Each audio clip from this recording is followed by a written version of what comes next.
하나님의 말씀을 함께 봉독합니다. 신약성경 베드로전서 1장 1절에서 7절 말씀입니다. 제가 대신 봉독하겠습니다. 예수 그리스도의 사도 베드로는 본도, 갈라디아, 갑보도기아, 아시아와 비두니아에 흩어진 나그네 곧 하나님 아버지의 미리 하심을 따라 성령이 거룩하게 하심으로 순종함과 예수 그리스도의 피 뿌림을 얻기 위하여 택하심을 받은 자들에게 편지하노니 은혜와 평강이 너희에게 더욱 많을지어다. 우리 주 예수 그리스도의 아버지 하나님을 찬송하리로다. 그의 많으신 긍휼하신 대로 예수 그리스도를 죽은 자 가운데서 부활하게 하심으로 말미암아 우리를 거듭나게 하사 산 소망이 있게 하시며 썩지 않고 더럽지 않고 쇠하지 아니하는 유업을 있게 하시나니 곧 너희를 위하여 하늘에 간직하신 것이라. 너희는 말세에 나타내기로 예비하신 구원을 얻기 위하여 믿음으로 말미암아 하나님의 능력으로 보호하심을 받았느니라. 그러므로 너희가 이제 여러 가지 시험으로 말미암아 잠깐 근심하게 되지 않을 수 없으나 오히려 크게 기뻐하는도다. 너희 믿음의 확실함을 불로 연단하여도 없어질 금보다 더 귀하여 예수 그리스도께서 나타나실 때에 칭찬과 영광과 존귀를 얻게 할 것이니라. 아멘. 이 시간에 우리 특별 찬송 있습니다. 한광희 목사님 나오셔서 하나님 앞에 은혜로운 찬송으로 영광 돌리겠습니다.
아멘.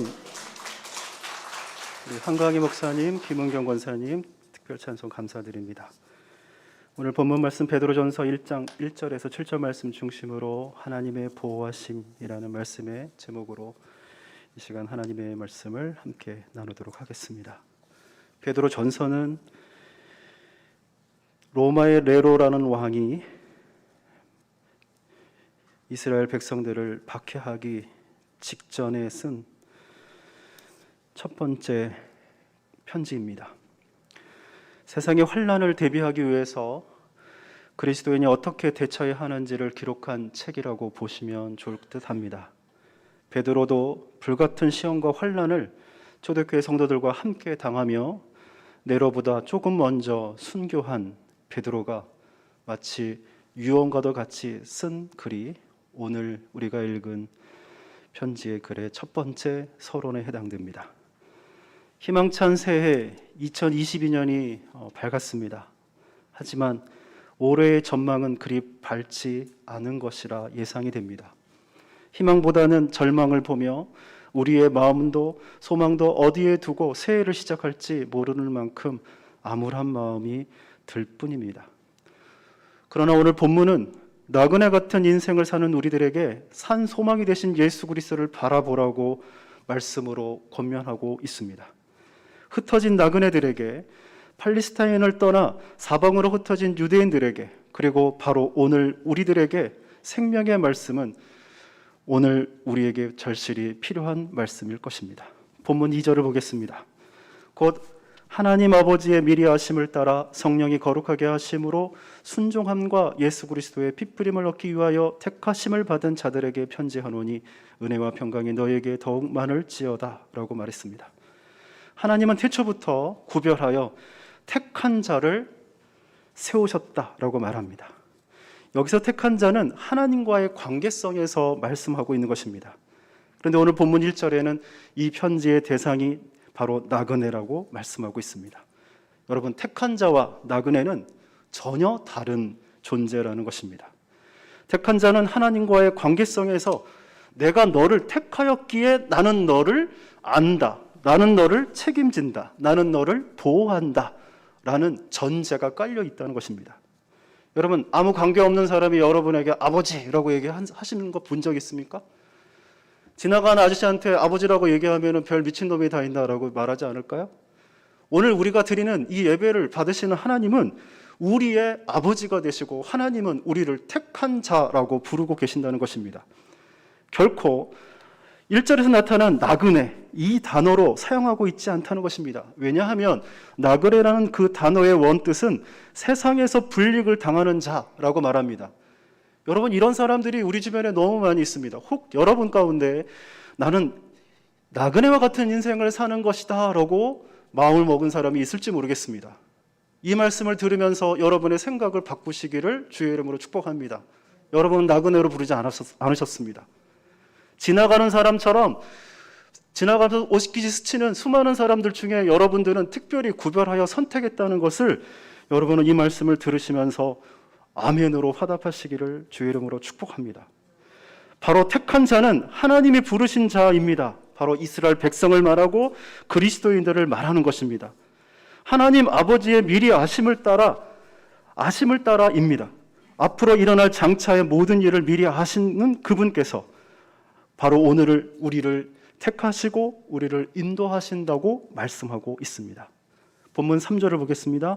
우리 주 예수 그리스도의 하나님 아버지를 찬송하리로다. 그의 많으신 긍휼대로 예수 그리스도를 죽은 자 가운데서 부활하게 하심으로 말미암아 우리를 거듭나게 하사 산 소망이 있게 하시며 라고 말합니다. 바로 나그네의 산 소망은 그리스도의 부활하심으로 말미암아 거듭나는 은혜 그 자체를 말하는 것입니다. 오늘 본문 4절에는 두 가지의 의미가 있습니다. 4절의 첫 번째는 썩지 않고 더럽지 않고 쇠하지 않는 유업이 있다라고 말합니다. 바로 그 유업. 오늘 우리가 받은 그 기업, 그것이 무엇입니까? 거룩하게 구별된 소유물, 누리고 있는 것, 즉 이 땅에 있는 것이 아니라 영원히 변하지 않는 하나님의 나라, 소유된 백성, 하나님의 나라의 권세와 그 영광, 그 자체를 말하는 것입니다. 여러분이 그 유업을 받은 자라고 성경은 말씀하고 있습니다. 두 번째는 5절인데요. 예비하신 구원을 얻기 위하여 믿음으로 말미암아라고 말합니다. 바로 우리를 구원하시는 것을 예비하셨다라고 말씀하십니다. 오늘 본문에서 베드로는 사도 바울과 전혀 다른 차원의 말씀을 하고 있는 것을 봅니다. 사도 바울은 대중적인 이게 대상이 누군지를 잘 애매하게 이게 넓게 얘기해요. 근데 베드로는 딱 지목해서 얘기합니다. 바로 너가, 당신이 바로 이와 같은 자라라고 말씀하고 있다는 것입니다. 종말론적 구원의 실현을 바로 택한 자를 통하여 이루기를 원하고 계신다는 사실입니다. 5절을 보겠습니다. 너희는 말세에 나타나기로 예비하신 구원을 얻기 위하여 믿음으로 말미암아 하나님의 능력으로 보호하심을 받으니라 라고 말합니다. 오늘 말씀의 제목과도 같이 하나님은 우리를 하나님의 능력으로 보호해 주신다라고 말씀하고 있습니다. 하나님은 우리들을 세상에서 차별 대우를 받는 나그네가 아니라 존귀함을 얻은 하나님의 소유된 백성이라고 말씀하십니다. 나그네로 보지 아니하시고 천국을 향해 나아가는 순례자로 세상을 살아가는 그리스도인으로 부르고 계신다는 것입니다. 그런즉 우리들을 시험하고 넘어뜨리려고 하는 악한 사탄으로부터 막아주실 뿐만 아니라 보호하시는 하나님, 바로 그분이 우리를 보호하신다고 말씀하고 있습니다. 하나님의 기업을 상속할 그리스도인들을 구원의 완성이 될 때까지 하나님의 보호하심과 인도하심을 받게 될 것이라고 성경은 예비하고 있습니다. 이것이 믿는 자의 특권입니다.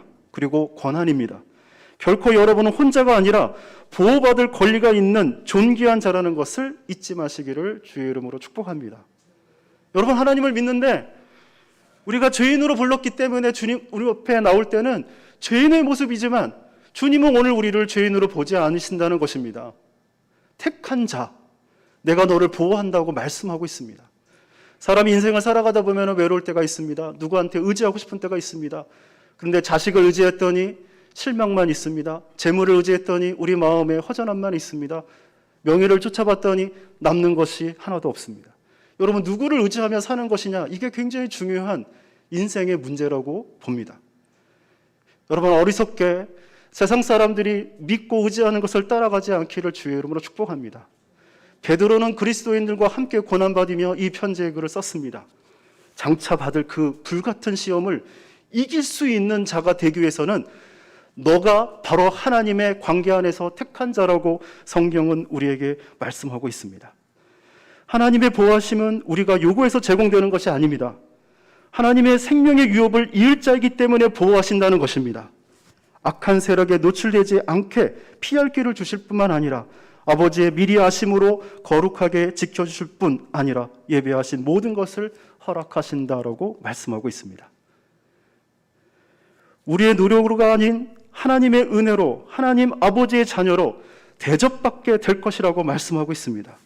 저와 여러분은 아버지가 없는 고아가 아닙니다.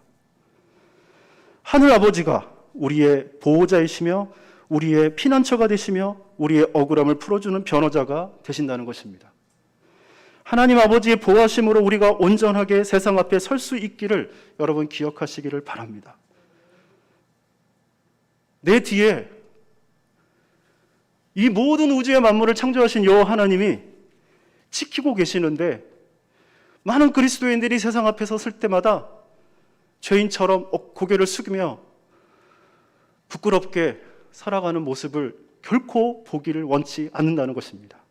여러분의 사랑하는 자녀들이 세상에 나가서 대접받지 못하고 주눅 들어서 눈치나 불슬슬 보면서 살아가는 거 원하는 부모님이 누가 있겠습니까? 오늘 하나님 아버지가 오늘 우리에게 이 세상에서 내가 너를 보호하는 자인데 너가 왜 무슨 걱정을 하느냐, 두려워하느냐라고 말씀하고 있는 것입니다. 장차 우리가 받을 시험이 불과 같은 시험이 있을지라도 주님은 베드로 사도의 입술을 통해서 우리에게 권면하는 것은 바로 이것입니다. 너는 고아가 아니다. 내가 너를 알고 내가 너를 택할 뿐만 아니라 내가 너를 세웠고 내가 이 땅 가운데 하나님의 도를 이룰 자는 바로 너 자신이다라고 말씀하고 있다는 것입니다. 여기에 나이가 불문하고 많이 배우고 세상에서 높고 낮음이 무슨 문제가 되겠습니까? 하나님의 나라에는 택함 받았느냐 택함 받지 않았느냐 두 가지밖에 없을 뿐입니다. 출애굽기 19장 4절에 이런 말씀이 있습니다. 4절, 내가 애굽 사람에게 어떻게 행하였음과 내가 어떻게 독수리 날개로 너희를 업어 내게로 인도하였음을 너희가 보았느니라. 세계가 다 내게 속하였나니 너희가 내 말을 잘 듣고 내 언약을 지키면 너희는 모든 민족 중에 내 소유가 되겠고 너희가 내게 대하여 제사장 나라가 되며 거룩한 백성이 되리라. 너는 이 말을 이스라엘 자손에게 전할지니라 라고 말씀합니다. 하나님의 말씀은 오늘 우리가 보통 사람이 아니라고 말하고 있는 것입니다. 하나님의 택함 받은 자, 2022년 새해를 맞이하면서 저와 여러분과 함께 나눌 은혜의 말씀은 바로 이것입니다. 여러분 꼭 기억하십시오. 나를 도와줄 자가 있다라고 말하는 것입니다. 하나님은 나를 도우실 분이시라는 것입니다. 여러분 스스로 자기 자신을 도운다고 해서 뭐 도움이 되십니까? 지나가는 사람한테 도와달라고 얘기해도 도움을 받을 수 있다고 생각하십니까? 누가 도와줄 자가 아무도 없어요. 의지하는 부모님도 나이가 드시고 연로하시면은 의지할 것이 못 된다라고 아이들이 생각하는 순간 부모님의 말을 거역하고 부모님의 말씀을 따라 순종하지 않습니다. 사람에게는 의지할 것이 하나도 없다는 것을 오늘 우리가 깨달아야 되지 않겠습니까? 하나님의 능력을 믿으시기를 주의 이름으로 축복합니다. 우리를 보호하지 못하는 것 같으면 하나님을 의지하지 않아도 됩니다. 그분이 도와주지 않는데 왜 우리가 하나님을 믿어야 됩니까? 누가 강요를 하고 있습니까? 그분을 믿는다면 우리의 신앙 고백이 우리의 삶의 현장에서 능력으로 나타날 것이며 믿지 않는 자들에게 하나님이 살아계시고 역사하신다는 것을 증거해야 된다는 것입니다. 여러분의 삶 속에서 증거될 곳이 바로 하나님의 살아계심입니다. 교회에서 자꾸 찾으려고 하지 마세요. 내 삶 속에서 주님이 살아계심을 나타나지 않는다면 내가 하나님을 믿고 있는 것인가 의심할 필요가 있습니다. 왜? 여러분 하나님의 관계가 없는데 나만 좋아해서 내가 착각해가지고 우리 하나님 아버지가 나를 도우신다고 착각하고 있는 거라면 여러분 인생을 살면서 그렇게 큰 오산이 없을 거라고 봅니다. 새해 여러분 어떤 것을 하나님 앞에 기도하길 원하십니까? 도와달라고 보호해달라고 기도 안 해도 하나님은 예배하신다고 말씀하고 있잖아요. 그러면 우리가 뭐 어떤 걸 기도해야 될까요? 하나님 아버지께서 원하시는 게 뭔지, 나를 통하여 어떤 일이 역사되며 증거되기를 원하시는지, 하나님의 나타나심을 어떻게 하면 보이게 될 것인지, 누구 앞에서요? 세상 앞에서, 보이지 않는, 믿지 않는, 보지 않고서 믿지 않는 불신자들 앞에서, 여러분 믿지 않는 부모님과 믿지 않는 자녀들 앞에서 하나님의 사람이라면 어떻게 하나님의 살아계심을 증거해야 되는데 나는 할 수가 없지 않습니까? 그러면 누구를 통해서 나타날 수 있다고요? 바로 여러분, 나 자신을 통해서 하나님의 택한 자를 통해서 나타나실 것이라고 성경은 말씀하고 있습니다. 불과 같은 시험과 환난이 있지 않아도 지금과도 같은 경우에도 이 말씀은 여전히 우리에게 동일하게 적용된다는 사실입니다. 본문 7절에는 이런 말씀이 있습니다. 너희 믿음의 확실함을 불러 연단하여도 없어질 금보다 더 귀하고 예수 그리스도께서 나타나실 때에 칭찬과 영광과 존귀를 얻게 할 것이니라 라고 말합니다. 우리가 받은 시험은 여러 가지나 잠깐이며 오래 참고 인내할 수 없어도 근심할 수 있으나 장차 받을 하늘의 상급과 칭찬은 우리를 크나큰 기쁨으로 영광을 돌리게 할 것이라고 성경은 우리에게 도전하고 있습니다. 주님 오시는 그날까지, 그날이 가까웠음을 우리가 알아 불과 같은 시험이 오나 없어질 금보다 더 귀한 예수 그리스도를 바라봅시다. 우리들의 신앙을 지켜나가기를 주의 이름으로 축복합니다. 2022년 한 해를 시작하는 이 시간, 우리를 지키시고 보호하시는 하나님이 우리 곁에 계신다는 것을 믿는 믿음으로 승리하는 한 해가 되기를 주의 이름으로 축복합니다. 기도하겠습니다.